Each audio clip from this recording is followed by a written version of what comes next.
அனைவருக்கும் வணக்கம். சற்று முன் வெளியான முக்கிய அறிவிப்பும் இடையே மத்திய அரசு ஊழியர்களுக்கான அகவலை படை உயர்வு குறித்து தற்போது முக்கியமான அறிவிப்பு ஒன்று வெளியாகியுள்ளது. இதை பத்தி விரிவாக நம்ம வீடியோல பார்க்கிறோம். வீடியோவை கடைசி வரைக்கும் முழுமையாக பாருங்க. வீடியோக்குள்ள போறதுக்கு முன்னாடி இந்த வீடியோக்கு ஒரு லைக் பட்டனை பிரஸ் பண்ணிக்கோங்க. இப்ப இந்த சேனலுக்கு ஃபர்ஸ்ட் டைம் பாத்தீங்கன்னா சப்ஸ்கிரைப் பட்டனை பிரஸ் பண்ணிக்கோங்க. வாங்க வீடியோக்குள்ள போகலாம். மத்திய அரசு ஊழியர்களின் ஓய்வூதியதாரர்களும் அகவலைப்படி உயர்வு அறிவிப்பாக பல நாட்களாக ஆவலுடன் எதிர்பார்த்து காத்திருக்கின்றனர். இந்நிலையில் மத்திய அரசு ஊழியர்களின் சம்பளம் மற்றும் ஓய்வூதியத்தை உயர்த்துவதற்கான முடிவு அறிவிக்கப்பட்டுள்ளது. தற்போது மத்திய அரசு ஊழியர்களின் அகவலைப்படி தொடர்பான தகவல்கள் வெளியாகியுள்ளன. ஜூலை முதல் டிசம்பர் மாதத்துக்கான அகவலைப்படி உயர்வு எப்போது அறிவிக்கப்படும் என்பதற்கு தெளிவான பதில் அளிக்கப்பட்டுள்ளது. 7வது ஊதிய குழுவின் கீழ் மத்திய அரசு ஊழியர்களுக்கு ஒவ்வொரு 6 மாதங்களுக்கும் அகவலைப்படி நிர்ணயிக்கப்படுகிறது.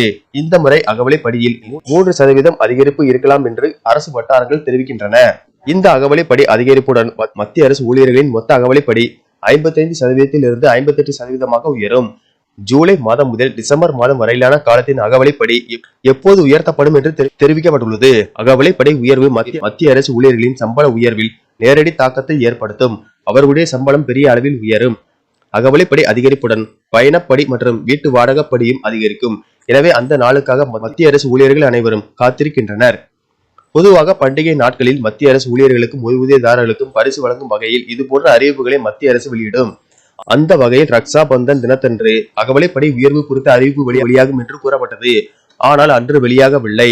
தற்போது மத்திய அரசு ஊழியர்கள் மகிழும் வகையில் தீபாவளி பண்டிகை முன்கூட்டியே அதற்கான அறிவிப்பை மத்திய அரசு வெளியிடும் என்று தகவல்கள் தெரிவிக்கின்றன.